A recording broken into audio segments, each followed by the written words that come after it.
أولا أنا أكثر شخص متفائل في الحياة، ولكن بحب أوضح لك يعني واقع اليمن بشكل يعني صريح، بحيث انه الشباب اليمني ما يتوه، ما يتشتت، ما يجلس في مكانه بدون تقدم، بدون تطور، بدون ان يعيش احلامه. يا اخي اشوف الشباب اليمني بيروحوا السعوديه ودائما معاناه في ايجاد شغل، بينما بلدنا للاسف الشديد يمتلك كل المقومات التي تؤهل ان يكون دوله ناميه ودوله قويه، ولكن السبب الوحيد الذي يملأنا صراعات نحن كيمنيين هو للأسف الشديد، أقسم بالله هذا أنها حقيقة، هو عدم إيجاد قائد حقيقي.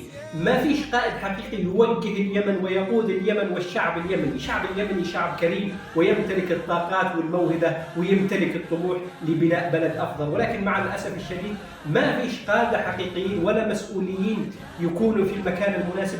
لأن القادة لو شفت كل الدول العالم، لو شفت كل الدول المتقدمة والمتطورة والمسيطرة أنهم يمتلكون قادة حقيقيين. فبناء الهرم يحتاج قائد حقيقي.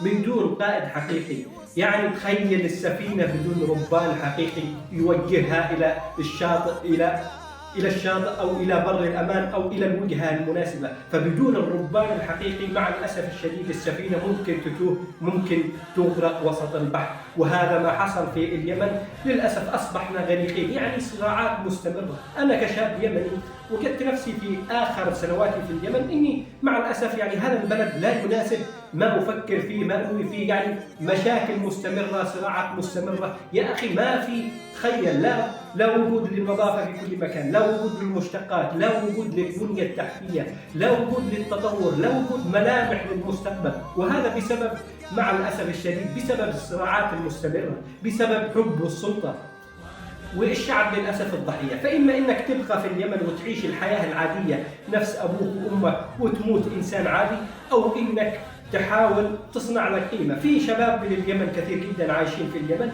ويحاولون أن يظهروا، فعلا ظهروا وأنتجوا وصنعوا، ولكن عشان تعيش في اليمن تحتاج أن تكون شخص قوي وشخص طموح، لأن البيئة لها دور. فالبيئة إما أن تحفزك وتدفعك للأمام، أو تخليك مع الأسف الشديد إنسان عادي، أو كمان تخليك في أسفل الأسفلين. فالشباب اللي بيظهر من اليمن وينجح في شتى المجالات فأنا أحييه وأتمنى له الاستمرارية والتوفيق أكثر وأكثر.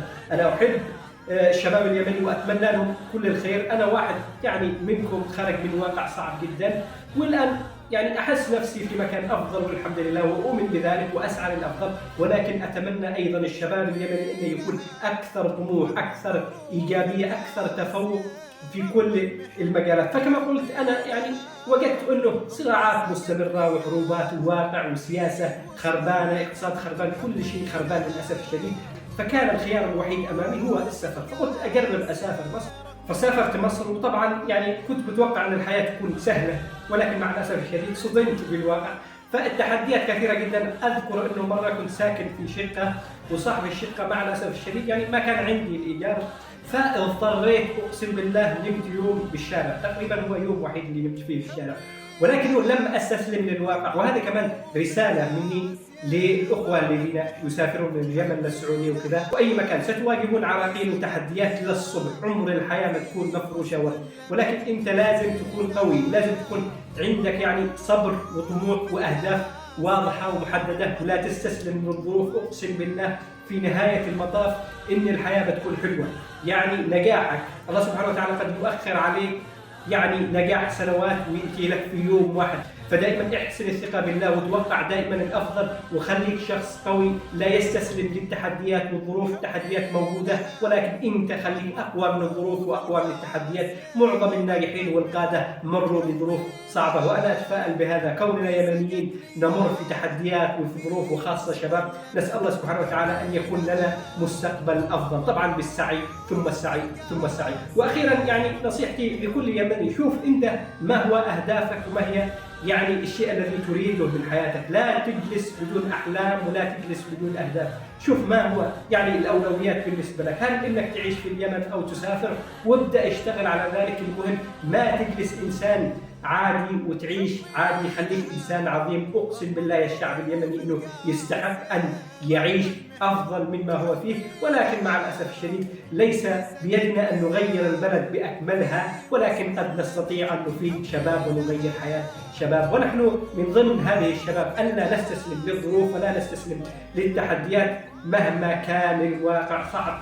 اصنع نفسك، اصنع حلمك، وانطلق نحو أحلامك وأهدافك، سواء كانت في اليمن أو كانت آخر الكرة الأرضية. اتبعها وعش. يا إما أن أعيش عظيم في الحياة أو لا شيء، فأنت من تختار ذلك. تحياتي لكم محمد.